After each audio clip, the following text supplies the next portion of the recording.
This show is part of the Haunted Attractions Podcast Network.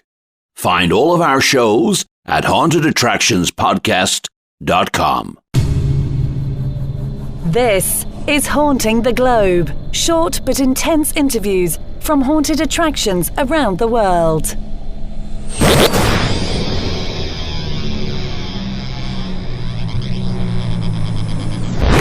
Welcome to the show. Join us today from Eastern State Penitentiary in Philadelphia, Pennsylvania. We have Amy, who I'm actually getting to look at here because she has a live channel, so I'm excited doubly for this interview because sometimes I don't actually get to see the other person, but this time I do, and I'm excited about that. Amy is the creative director from Terror Behind the Walls, and if you're an international guest, or even if you're someone that doesn't know about Terror Behind the Walls, you're just missing out. Terror Behind the Walls is America's largest haunted house, physically size-wise, a large haunted house. It's located inside an actual penitentiary at Eastern State Penitentiary. It's an extraordinary theatrical production, constantly ranked among the top haunted attractions in the nations. And this year, for 2015, it's running select evenings from September 18th, which has already started, so we're kind of in the middle of the season here, all the way through to November 7th. And tickets range from $13 if you get them online, all the way up to $39 for extra experiences. So, key points here also is that Terror Behind the Walls offers visitors a choice on the level of intensity. So you guys can actually opt in for a more intense experience. And I'm going to say now, they have a lot of really interesting videos on their website and on Vimeo that you can check out and learn more about these different experiences. So for more information, to check out all this information, etc., you can look in the show notes, or you can just go to easternstate.org. On there, you can get all this information for you. So that's it. That's enough of me talking. I want to go ahead and, Amy, welcome to the show, and thank you so much for taking the time in between your haunt season to speak with us today. Oh, yeah. Thanks for having me. Woo! Oh, my gosh. I can't believe I was... Just kidding. That's me pretending I'm making my own applause. Yeah, but thanks for having me on the show. I'm so pumped to talk about Terror Behind the Walls to your listeners. Yeah, I'm pumped. You're pumped. I can just barely control my excitement here. I need to have a little, filter here because I'm just Okay. All right. Let's jump right into it. I gave a quick overview, but Amy, being the creative director, you're actually, maybe you're even in the walls. Ooh, that's kind of creepy to think of, but you're actually in the walls in Terror Behind the Walls. So what can visitors, patrons, expect from your event this year? Well, like you said, Terror Behind the Walls is inside of a over 180-year-old building, Eastern State Penitentiary. It already was designed to be intimidating before we even put a haunted house inside of this building. It's a show that lasts about an hour, and it's a linear attraction, which for your listeners who aren't sure what that means is that you go in one direction for the experience. There's no midway where you make a choice if you want to go to attraction A or B first. You experience attraction 1, 2, 3, 4, 5, and 6 in a row. So Terror Behind the Walls is basically the massive haunted prison has been taken over by all different types of zombies, villains, evil denizens, monsters, creatures, humans that have very evil intentions. And you and your group of friends just happen to be walking through that space. So, what can people expect? It is a huge show. We have 200 performers in the show each night. We have, like I said, the 6 unique attractions, so there's different story in each that does tie all together if you're a person who likes to look for storyline. And we have Hollywood quality costumes, and we have very detailed special effects makeup. So we make, during the season, like you said, we're open about 30 nights between September and November, and we make 10,000 custom-made prosthetics just for the actors in the show. So it's a large-scale show. A lot of people come. It's the most popular haunted house in the country outside of a theme park. Not just being the largest, but meaning the most visitors come see it from all around the world, all around the states. And we've got a lot planned for you for this Halloween. Wow. some of those numbers are just staggering. 6 attractions, of course, them being all in a row, but being able to tie together the story elements people can see throughout those with 10,000 custom-made prosthetics and 200 performers. That's a little staggering. Mm-hmm. That's a little staggering. Yeah, this isn't just your mom and pop haunted house. It's a huge show. Like, people think about big amusement parks. It's sort of, if you had thought of something like Disney, but how could that be really scary in an authentic way in an old creepy building?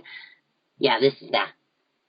Awesome. Especially with the building. It's like you're taking the location and just enhancing it instead of having to try and recreate something that doesn't really fit right because it's a set. This isn't actually a set. It's actually a building that you're enhancing. Which is a great way to do it, I think.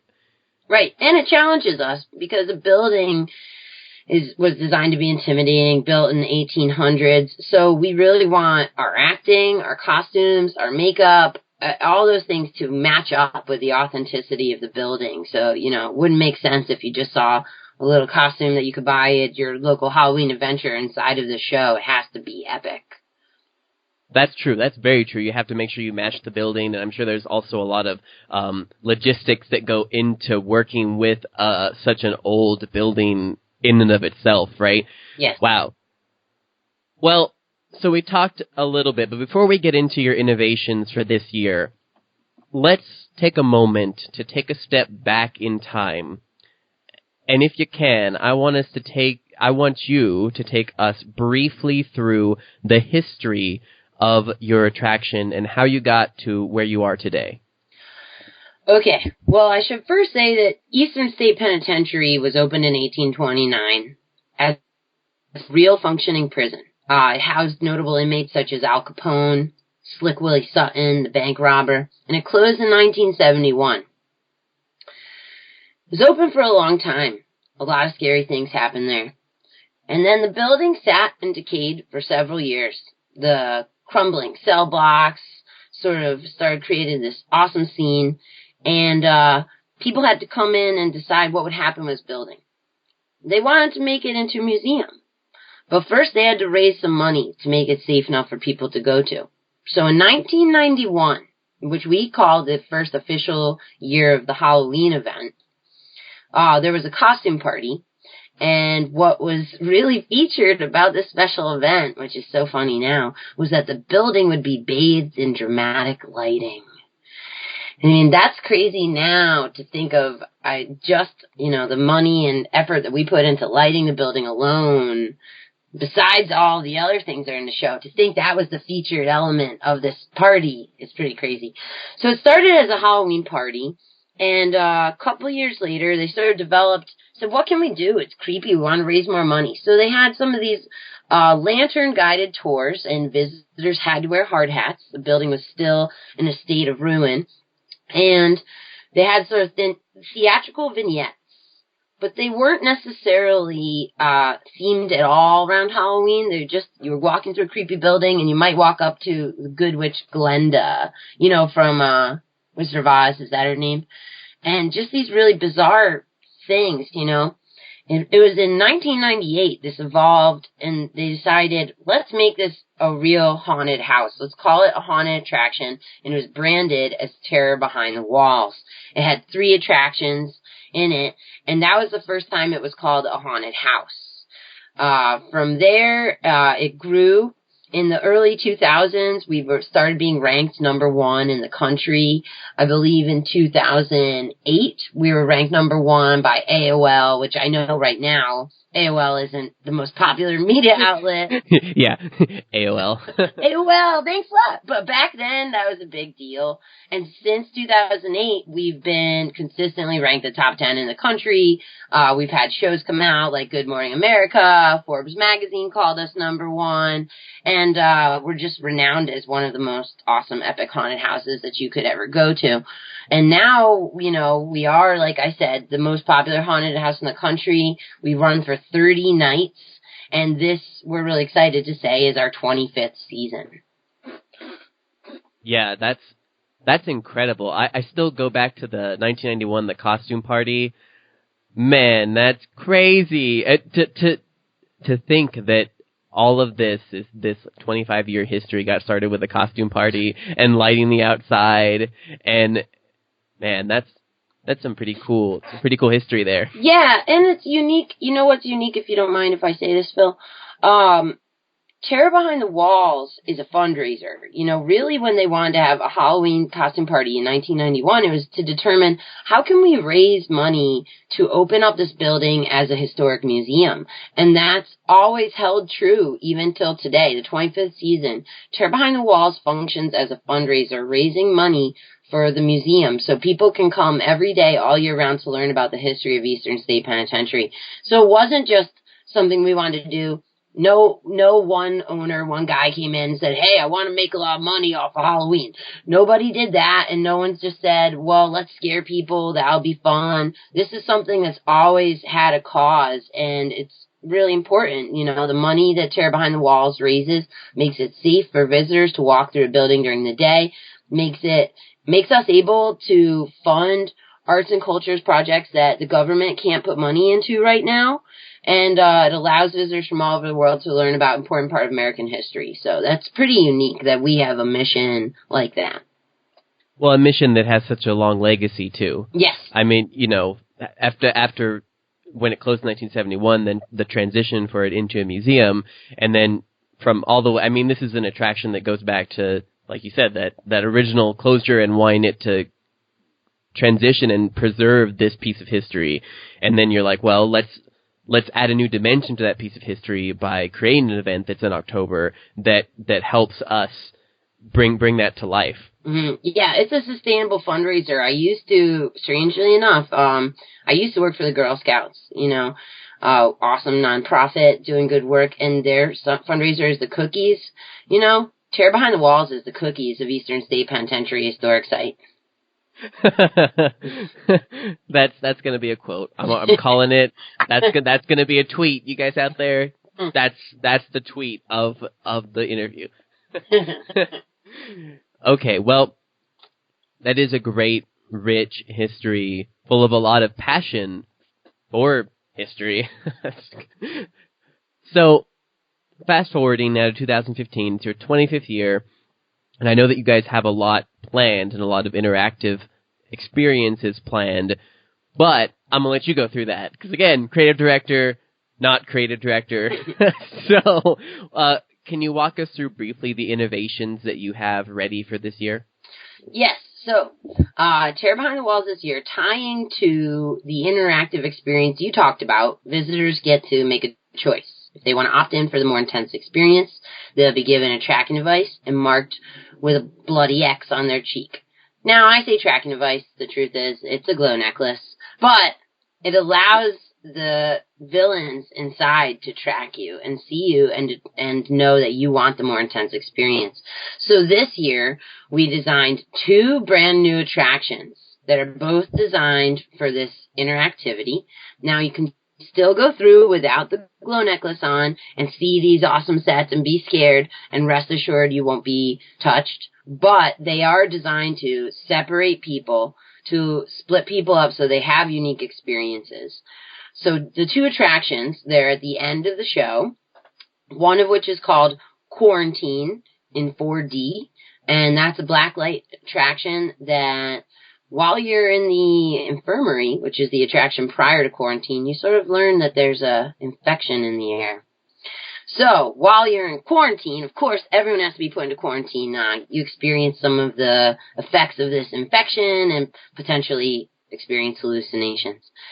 Then the second new attraction is called Breakout, which, of course, is the last attraction in the show. And so a prison haunted house with an escape at the end is sort of the perfect way to break your way out of these crumbling cell blocks. So that's sort of how we finish off the show. If you can get out of quarantine, then it's time to break out.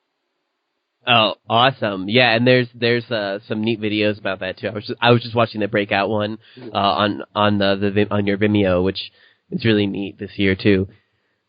Man, that's a really neat idea. So guests that want to opt in should be expected to be separated if they're in groups of people not opt in, and they do get. I believe they also get touched too. I mean, the opt in is kind of a huge step.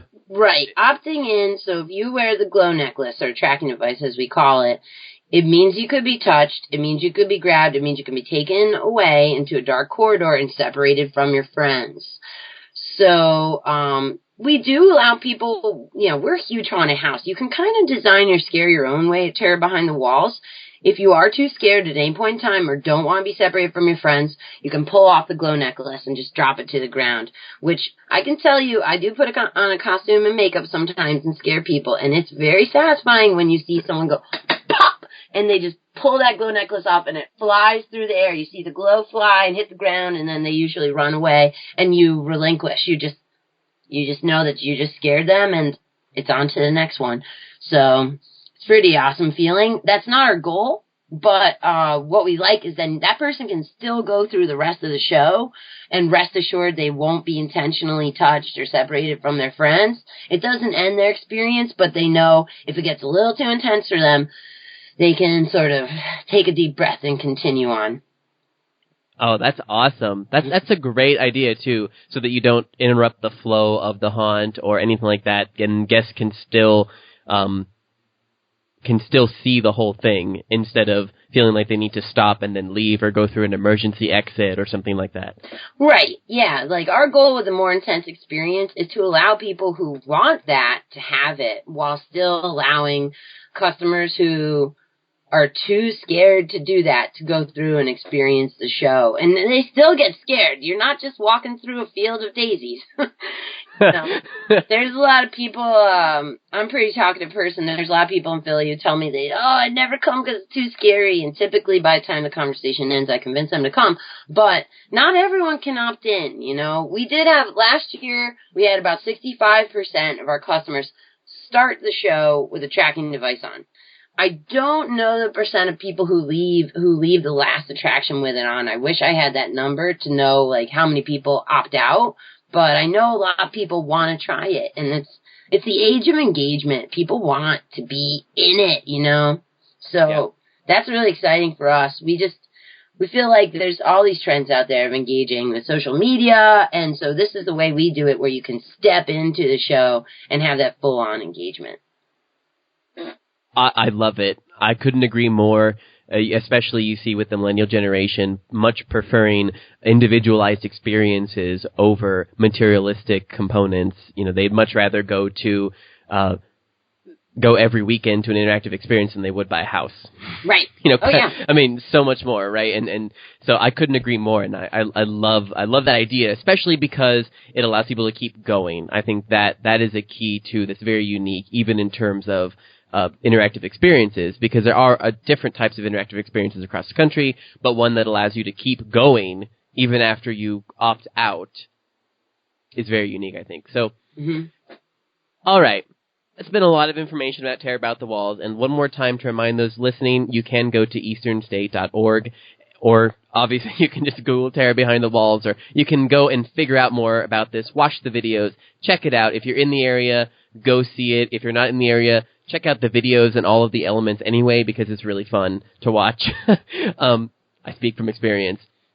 So now we're going to kind of shift gears here a little bit. These were the easy questions, Amy. Okay. This was the easy stuff. Now... I know. This is so easy so far. Yeah, so far. Now we're going to get into a little bit about you and your creative direction with Terror Behind the Walls. So, the first part of this Stage 2 here. Stage 2. Yeah, we're not at Stage 3 yet. Just Stage 2. Commencing Stage 2. Loading Stage 2.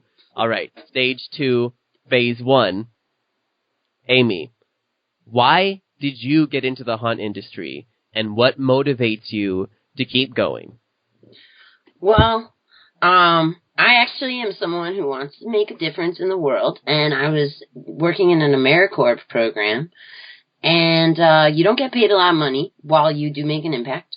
So I needed another job, and I looked for a job that would happen only at night, which I wanted to do something like that, and I had loved Terror Behind the Walls. I'd been there a year before as a visitor, and I've always loved scary movies, and my brother and my friends and I used to make haunted houses at our parents' dinner parties in the basement.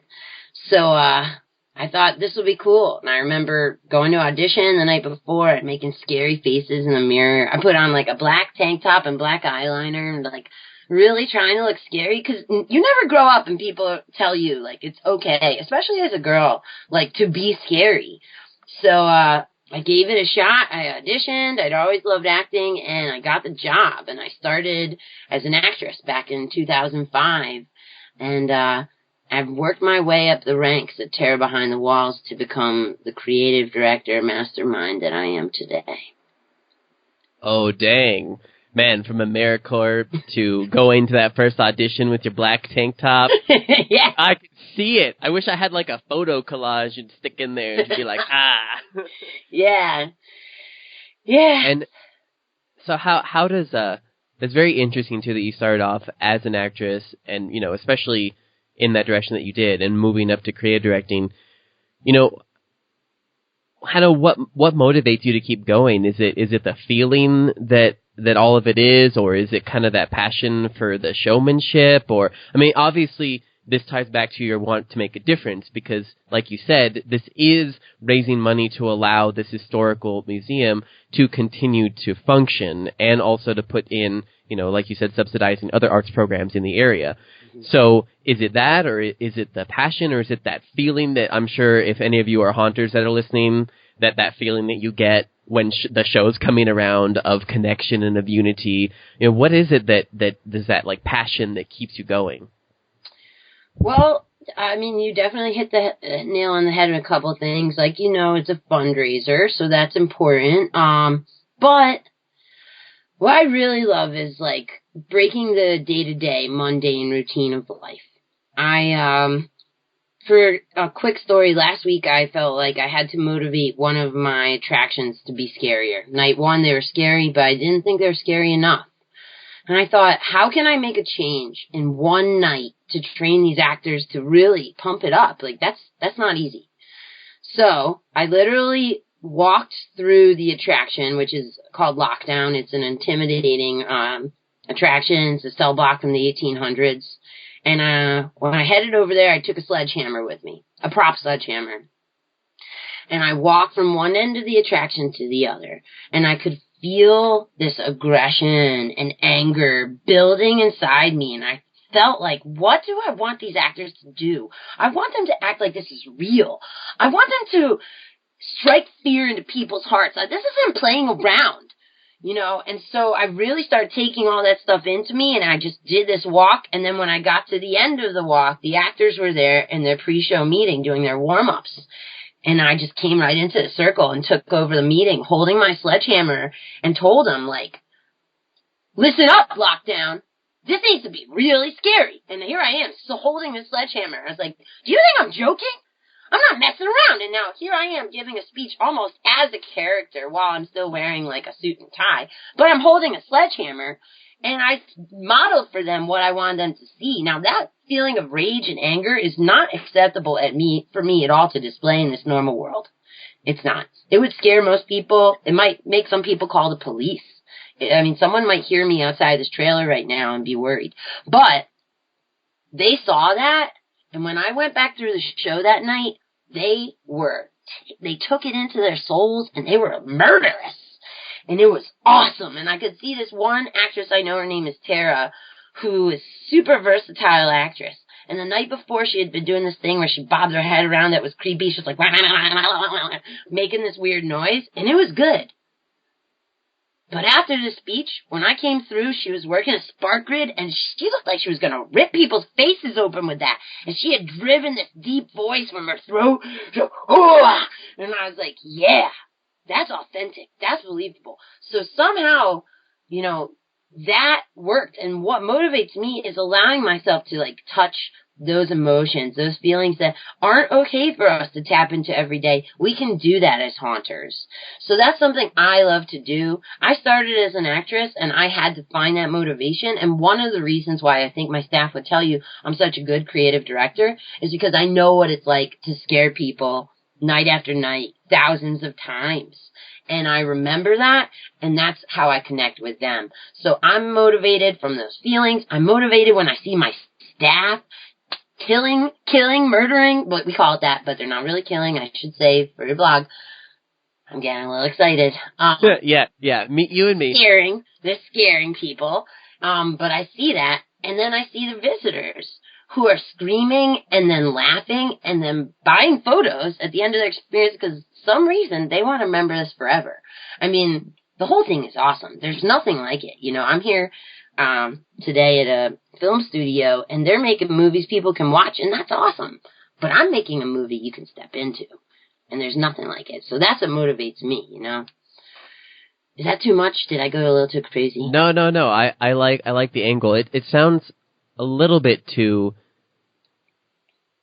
that maybe it's also you want to make a difference through your expression and your ability to express and to bring that out in other people. And that's something that we see in haunts a lot, which I think is very unique about that industry is, you know, you go into this kind of illicit type of relationship between the patrons and yourself, and you're in these dark rooms, and it's kind of like what happens in the darkness stays in the darkness, you know, and you can draw these reactions out of people. So it sounds like that's also a lot of what you like, is not only bringing that out in your actors, but also kind of bringing that expression out in the people that visit. Yeah. Is this too loud? Do you hear this? Is it okay? Yeah, I hear that. Yeah. Okay. Yeah, definitely. I mean, I've worked in the nonprofit industry at a lot of places, and it's very satisfying to have an immediate impact on someone. A lot of times, like, the work I've done is the long run. You know, you're looking to see change over time. It's very satisfying to see an immediate impact for people to come in. They're not sure what it's going to be like or if they're going to like it, and to leave saying that was awesome. And same thing with the actors who come in, this first year actors, like, I think I can do this, and to say, wow, that was a great experience and there's nothing like it. You know, I mean, I love it. Excellent. All right. Phase 2. Part 2 of Phase 2. Okay. Part 2. Amy, what have been some of the unexpected hurdles and unexpected benefits that you've experienced so far with this haunted attraction? Well, one of the hurdles is, you know, we always want to make the show scary. But we, at Terror Behind the Walls, are very careful to not trample on the history of Eastern State Penitentiary. So while we're trying to create scary content, the easiest thing for us is to tap into that true history, but we can't. So that's an obstacle in trying to make it scary, but at the same time, not offensive. I think we do a really good job with that. I feel like, compared to almost every other haunted house I've ever seen, I feel like we're probably some of the most careful people about this, and trying to make sure while people are coming through that it's still, while scary, it's still something a family can experience and enjoy. I'd also say the interactive, when we added interactivity and touching, that was a challenge to teach people. I want to say it was a challenge to have actors at first feel comfortable enough, after we told them for years you can't touch people, to feel comfortable enough to do it and to pull people actually into a historic cell. And for me to tell them, look, dude, you can do this. I'm telling you, this is how to do it. And they're like, I don't know, Amy, what if they're too scared? You know, that was a challenge. So our first year, while I'm proud of my staff, and I think we did a great job at that was in 2013, it's taken time to perfect. And I really feel like at this point we have it down to a science. And while it was challenging, it's been worth the reward. That's a great point on there. I think a lot of times that's kind of glossed over, or for some reason we think that people are going to be okay with touching other people, but we really do have this space bubble. And as much as, you know, actors even love to scare people, there's still that, you know, that cultural societal bubble, and kind of training that out of actors to be situation dependent, because of course there's people with the glow bands, people without the glow bands, and they have to be constantly assessing those situations and also monitoring the person and wanting to make it authentic, but not wanting to hurt them in any way or bruise them or anything like that. I think that's something that goes sometimes undiscussed for that type of interactivity. Yeah, it's a science. I mean, I've developed. We spend a lot of time during training. We do about 3 weeks of training before we open the show with our staff, and our first priority is always safety. But there is that comfort level, so it is something that's from each individual. And sometimes I had an actor back in 2013 attempt to do these pull away experiences, and she just realized that afterwards that she didn't enjoy doing that. She would rather do what I call back to basic scares, camouflage scares, waiting to scare somebody, popping out, delivering some awesome scary lines. But she didn't want to do the pullaways, and that was fine. And that was, for me as a creative director, figuring out who would be the best person to do that. And we did eventually find the person.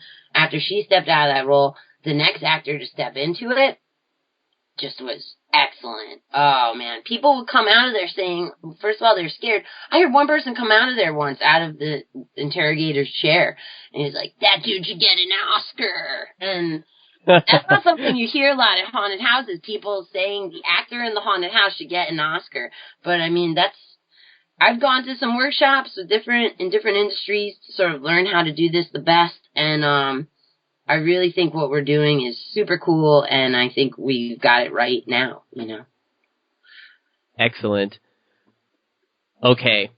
Well, we've gotten into a lot of great material here with you and with creative directing and with your challenges and what it was like for you to go from an actress to creative director to making an impact and expressing yourself, and kind of also going, somebody else came on a show previously and talked about how difficult it was being a woman in the haunted attraction industry.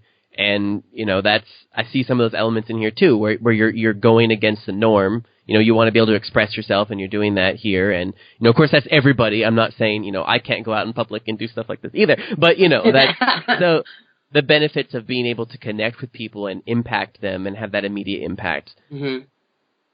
Okay. Last part here. Last phase. Maybe a little less intense. Maybe. I don't know. Am I wearing the glow necklace? Yes. I always opt in. And when I go to other haunted houses, I never safety out. And I know if some haunters are hearing this, that they might challenge me, and I'm ready. Good. All right. The last curveball question, or not the last one, but one of the last two curveball questions. First one. When you're working on your attraction, and you're, in the zone, you're going, you're thinking, you're in the groove, you're figuring it out. What's playing either in your head or on your music device or in your iPod? What's playing? Okay. There's never just one song. I like a variety of music. Music is definitely something that drives me. So, for example, this year when we were making Quarantine, I found myself listening to a lot of dubstep, a lot of electronic dance music, and I love mashups or songs. I find a lot of songs on SoundCloud. So one that I listen to a lot is Heads Will Roll, which is like a mashup with Yeah, Yeah, Yeahs, but it's like a dubstep version. So it's just like, the off with his head, and it's like, and it's just awesome. It makes me want to work harder. So that's something that I'd say has been on my iPod. When we were doing Breakout, I was listening to stuff that was a little more rock and roll, heavy metal. One of my colleagues likes to listen to Atari Teenage Riot. So that's something that, while it wasn't my iPod choice, it was something I was exposed to, but it does make you work harder.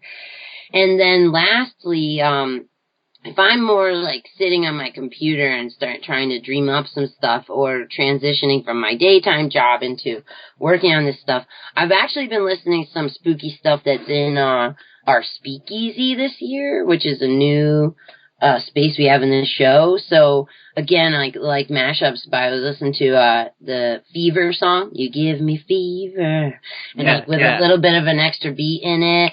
and Screaming Jay Hawkins, I Put a Spell on You, and some. Oh, yes, my favorite, yeah. I think. Or one, but, one of them. And Hedgerow Roll, I definitely am on this. All of these songs, I'm on them. Yeah, so, I mean, and I do listen to, sometimes I do listen to, I made a short music video a couple years ago at Transworld, to the song Happy, the Pharrell song, and that's not scary, but it's the way I feel. Transworld, the Haunted Attraction Industry Show, which is an awesome event. When I'm there in March, it feels like it's Halloween in March, and I play that song because sometimes, and now I'm sure I'll see everyone doing this, sometimes when I go to the trade show floor, I put in my iPod headphones and I listen to different music because I feel like depending on what I'm listening to, I can experience the props in a different way. And so, it was just an idea as when Happy Rage was happening, and I played it, and we made a short music video of me dancing through the trade show floor to this song. So it's not always scary. Sometimes it's celebration, I also like Rob Zombie has that version of I'm the Boogeyman, I think is it.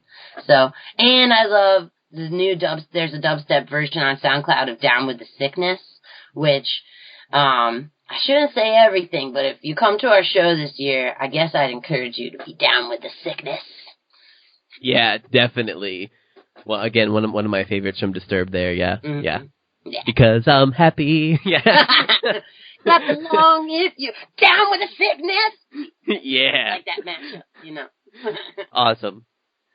All right. Last question I have for you here.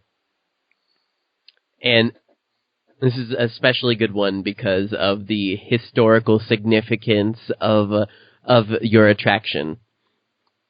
If you could have dinner with anyone from history, who would it be? And most importantly, why? All right. So I hope I don't freak anybody out when they hear this answer. So, because I'm a nice person in real life and want to change the world in a good way, I have to draw upon some very dark inspiration at times.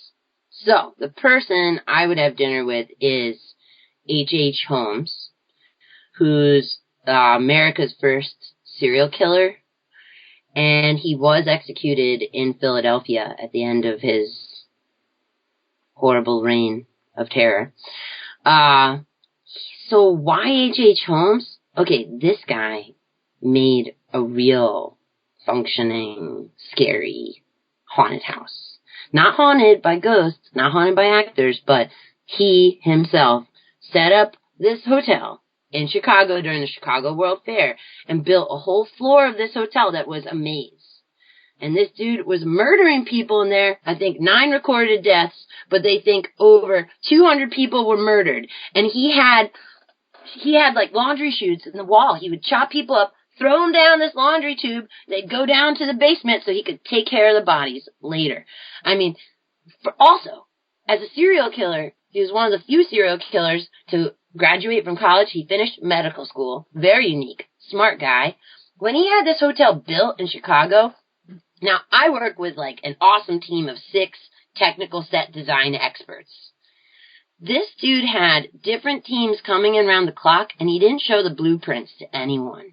He would tell them little parts of the project so no one would understand his entire design. No one could really understand what this dude was doing. And I think about some of those carpenters, electricians, well, not electricians back then, but they're probably freaked out. Like, why is this dude doing this? Like, how come no one figured him out? Yeah, or they never even questioned it, maybe, too. He had money, he was a doctor, they were just doing a job for him.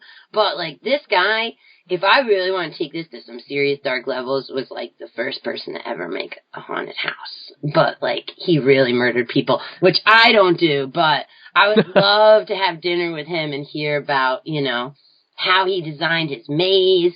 They said people were going through this thing, like, so creeped out in the darkness, they thought they were going back. They go to the bathroom. They thought they were going back to their hotel room and get totally mixed up. I think he had, like, moving walls. I feel like it would be a very fascinating dinner, although he'd probably murder me after he told me his secrets, but, It could be worth it. Yeah, it's one of those thin line. Man, that's almost like every every person in the industry or even guests, that's like their greatest fear. Is that it's real. Is that it's real.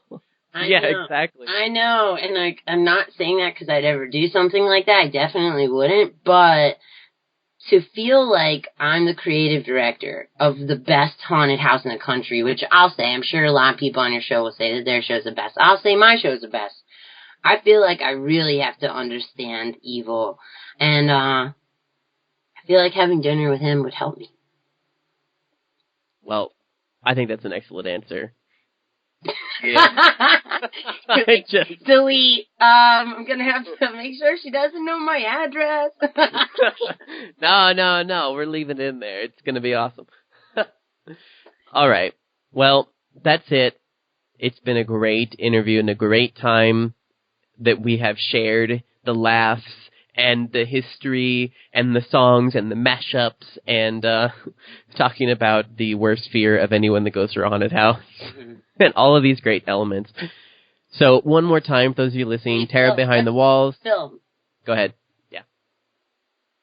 What's that? What's behind you? Just kidding. Oh, God. I just thought it'd be funny if I tried to freak you out. Okay, sorry. I'm having too much fun. Terror Behind the Walls. If visitors want to know more about Terror Behind the Walls at Eastern State Penitentiary, they should go to our website, easternstate.org.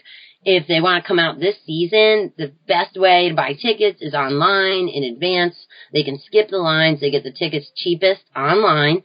It's the 25th season of our event, and we're going strong. So if for some reason you don't make it out in 2015, well, we'll see you in 2016.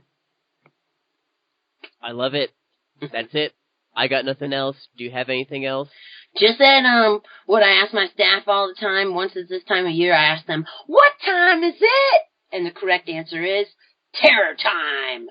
So sometimes you'll see us get that hashtag, but that's just something we say because we're bringing the terror, and we hope you come see us behind the walls. Hey, Amy, what time is it? Terror time! I love that.